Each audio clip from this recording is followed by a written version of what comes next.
नमस्कार सर, मेरा नाम राजू है। आज का टॉपिक है कि best mutual fund for all time, हमेशा के लिए सदाबहार फंड कौन कौन सा है इसके लिए देखते हैं। और मेरा मानना है कि आप सब कुछ खरीदते हैं, सोना चांदी बंगला कार सब खरीद रहे हैं, एज ए इन्वेस्टमेंट सोचते हैं। ओला में गाड़ी लगा दिया, इधर लगा दिया, उधर सब कुछ कर रहे हैं, समाज में लोन पे पैसा बांट रहे हैं, सब कर रहे हैं।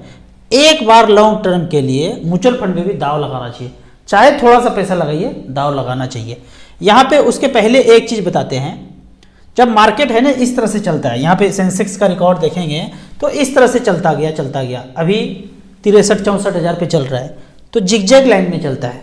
होता क्या है, ज़्यादातर इन्वेस्टर जब तेज़ी होता है तो खरीदते हैं, तेज़ी में बाय करेंगे, और जब गिरेगा तो गिरने में बाय नहीं होता है, कोई बाय नहीं होता। रिडीम होता है, तेज हो जाता है रिडीम, और स्टॉप SIP चल रहा है तो स्टॉप हो जाता है। जबकि यही चीज़ मैं आपको बोलूं कि सोने में सेम तरह का ग्राफ अगर चले जैसे मार्केट में चलता है, तो जब जब गिरावट होगा सोने में उसमें खरीदारी बढ़ जाता है, सोनार के दुकान पे भीड़ बढ़ने लगता है। लेकिन मच फंड में मार्केट में जैसे गिरावट होता है वहाँ खरीदारी बंद हो जाता है। ये गुण जिसने सीख लिया ना कि गिरावट में खरीदना है और बढ़ोतरी में बेचना है, गिरावट में नहीं बेचना है, उनको फाइनेंशियल फ्रीडम मिल जाएगा। 12 साल 13 साल 14 साल में फाइनेंशियल फ्रीडम मिल जाएगा। अब बात करते हैं fund for all time high. All time के लिए अच्छा फंड है, एक बार लगा दिए। ये फंड उनके लिए जिनका ब्लूटूथ है ही नहीं, खोपड़ी में ब्लूटूथ का सिस्टम ही नहीं है। किसी के पास सिस्टम है ब्लूटूथ वाला, वो आगे बताएंगे। किसके पास ब्लूटूथ ऑन होगा ही नहीं, खोपड़ी में ब्लूटूथ है ही नहीं, तो यहाँ फंड का नाम है HDFC mid cap, Kotak flexi cap. यहाँ पे देख लेते हैं HDFC mid cap opportunity, StarSIP.in की वेबसाइट पे गए, all equity last 10 years 10 lakh one time, और AUM को टच कर दिया। जरा टच मी एक बार AUM वाइज टच किया, नहीं टच करेंगे रिटर्न वाइज परसेंटेज वाइज दिखाएगा। टच कर दिया। HDFC mid cap opportunity 39,000 crore, 2013 में 10 लाख लगाया था, 10 साल के बाद वैल्यू है 68,76,000। दूसरा फंड सेलेक्ट किए हैं Kotak flexi cap, blue chip के का फंड है, ICICI ब्लू चिप, इसको छोड़ देते हैं। SBI blue chip large cap category में है, इसको भी छोड़ देते हैं। Parag Parikh flexi cap large cap में भी जाएगा, मिड कैप में भी जाएगा, स्मॉल कैप में भी जाएगा।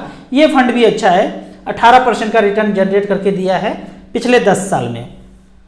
HDFC फ्लेक्सी कैप 10 लाख रुपए लगाया था, 46,27,000, 16.55% का रिटर्न मिला है। एक्सिस ब्लू चिप को भी छोड़ देते हैं, लार्ज कैप कैटेगरी में ही है। ओवरऑल डाइवर्सिफाइड फंड होना चाहिए, लार्ज कैप में भी जा रहा है, मिड कैप में भी, स्मॉल कैप में भी, इस तरह से। एक्सिस लॉन्ग टर्म इक्विटी को भी हटा देते हैं क्योंकि वो टैक्स वाला फंड है, 3 साल लॉकिंग हो जाएगा।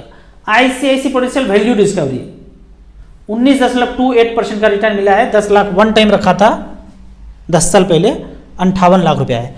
तो ये कुछ फंड हो गया, HDFC mid cap, Kotak flexi, HDFC flexi cap, ICICI value discovery और SBI फोकस्ड इक्विटी। यहाँ पे देखेंगे SBI फोकस्ड इक्विटी 2013 में 10 लाख रुपए वन टाइम था इन्वेस्टमेंट, 46,58,000, 16.62% का रिटर्न मिला है। तो जिनके खोपड़ी का ब्लूटूथ ऑन नहीं है ना, AUM वाइज, AUM कितना है, 28,000 करोड़ से 39,000 करोड़ तक AUM है, इतना ज्यादा पैसा है।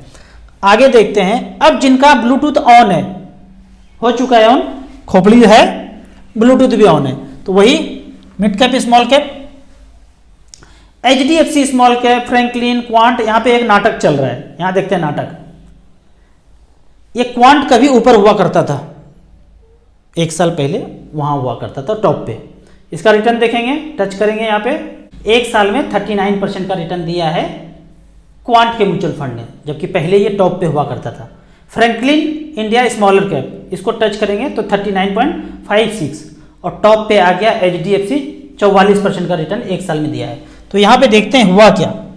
HDFC small cap, Franklin, quant, ये कभी टॉप पे हुआ करता था, आज ये तीसरे नंबर पे है। क्या हुआ कहानी, इनके फंड मैनेजर ने मारा छक्का, बाउंड्री के पहले कैच हो गया। HDFC के फंड मैनेजर ने मारा सिक्सर, बाउंड्री के पार चला गया।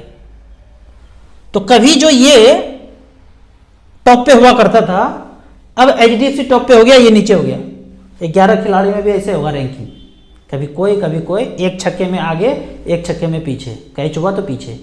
तो आपका यहाँ पे एक सूत्र निकलता है, इस कहानी का सूत्र ये है कि आज जो टॉप पे है कल वो टॉप पे होगा, ये कोई ज़रूरी नहीं है वो बॉटम में होगा, हो सकता है। हमें क्या चाहिए साधारण इन्वेस्टर को?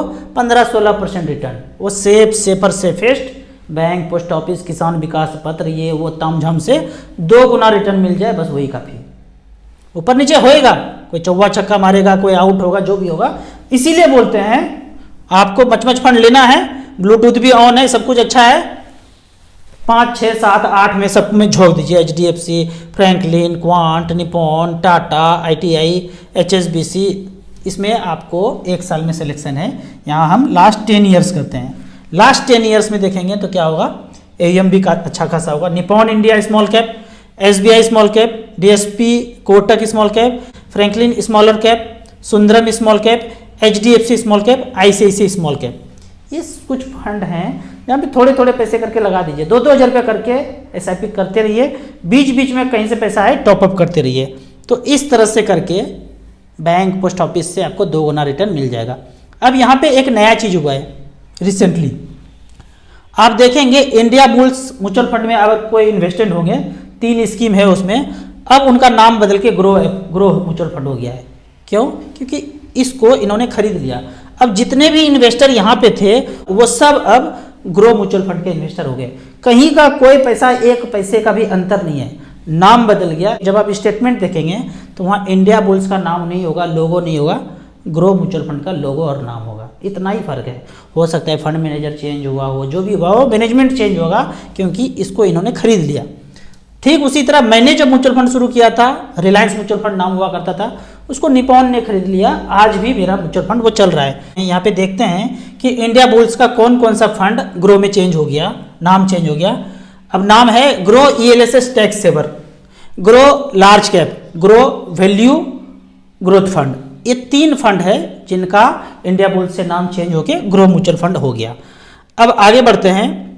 आगे यहाँ पे एक क्वेश्चन आया था मुझे कि राजू जी, मेरे पास फ़ोन आया था डायरेक्ट, मेरे पास 1.5 करोड़ का एक घर है, हमने पूरी ज़िंदगी मेहनत करके एक घर बनाया, उसको रेंट पे लगाया हूँ, लखनऊ में 15,000 का रेंट है। और मैं जहाँ पे पहले से रेंट पे रह रहा था, बैंक में कर्मचारी थे, वहीं पे रिटायरमेंट होके वहीं पे रह रहे हैं, वहाँ भी मुझे 15,000 का रेंट मिल रहा है। 60,000 रुपया मुझे पेंशन है और 15,000 रुपया मैं रेंट देता हूँ। बैंक से रिटायर हुए 60,000 पेंशन मिल रहा है। अभी तक तो जीवन यापन हो रहा है, लेकिन हम सोचते हैं जब हम नहीं रहेंगे तो क्या ये फैमिली मेम्बर्स का जीवन यापन होगा? इसके लिए हम क्या करें? उनका कहना था क्या मैं ये फ्लैट बेच दूं और आप जैसा बताते हैं मच फंड में झोंक दूं? मैंने उनको कहा कि यदि आपको 1.5 करोड़ में घर बिक रहा है या 1.30, 1.40 में बिक रहा है, 50 लाख का एक घर खरीदिए अपना, उसमें रहिए, बाकी पैसे को आप इन्वेस्ट कर दीजिए SBI, ICICI, HDFC, एक्सिस के बैलेंस फंड में, और वहाँ से 60,000 रुपये पर मंथ, 50 से 60,000 रुपये पर मंथ आप HWP कर सकते हैं, पेंशन कर सकते हैं। होता ये है कि सिटी चेंज करने से, लोकेशन चेंज करने से, जो घर 1 करोड़ का, 2 करोड़ का, 3 करोड़ का था, आपको 40, 50, 60 में भी मिल जाता है। मैं यहाँ अगर ये सोचता कि मैं दिल्ली में घर लूँगा तो 1.5 करोड़ का घर होता, जैसा मैं रहना चाहता हूँ। मुंबई में रहना चाहूँ तो 3 करोड़ का मिलेगा। मैं चंडीगढ़ में हूँ, 65-70 लाख का मिल रहा है। तो उसी तरह जब आप जहाँ पे रह रहे हैं लखनऊ में, उससे थोड़ा सा लोकेशन चेंज करेंगे तो 40-50 का भी घर मिल जाएगा, या दूसरा शहर ही चेंज कर दीजिए तो मिल जाएगा। फिर आपका एक क्वेश्चन होगा, अरे अच्छा लोकेशन भी तो मज़ा कुछ और है, क्या बात करते हैं, जहाँ रह रहे थे वहाँ चेंज थोड़ी कर देंगे। अब बात मज़ा का नहीं है, लोकेशन का नहीं है, बात है रोटी का और पेट का, यहाँ तक बात आया है। तो इसको पाने के लिए अगर ये भरा हो ना तो सारा लोकेशन अच्छा लगता है, पेट खाली होगा तो कोई लोकेशन काम नहीं आएगा।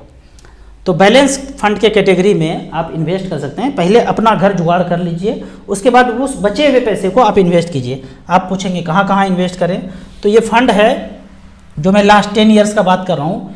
1 करोड़ रुपया बैलेंस कैटेगरी में रखा, पिछले 10 साल का रिकॉर्ड बता रहा है। आप इसको 12 साल, 15 साल, 20 साल में करके चेंज करके देख सकते हैं। 60,000 रुपये पर मंथ लिया। पहला ही फंड आता है SBI equity hybrid balance category में, 1 करोड़ रुपया 2013 में इन्वेस्ट किया था और अगले ही मंथ से 60,000 रुपये पर मंथ लेना शुरू किया। तो पिछले 10 साल में 75 लाख 60,000 ले चुके हैं और आज बैलेंस बचता है 3 करोड़ 56 लाख। उसी तरह दूसरे फंड में अगर बैलेंस का बात करें तो 4 करोड़ बचा हुआ है। पेंशन तो 60,000 ही ले रहे थे, 75,60,000 ICICI में, और HDFC हाइब्रिड इक्विटी में 75,60,000 विड्रॉ हुआ 60,000 पर मंथ की दर से। बैलेंस बचा हुआ है 3 करोड़ 51 लाख। तो इस तरह से करके आप एनालाइज कीजिए, अध्ययन कीजिए, घर लीजिए, बचे हुए पैसे को वहाँ पे इन्वेस्ट कीजिए बैलेंस कैटेगरी में।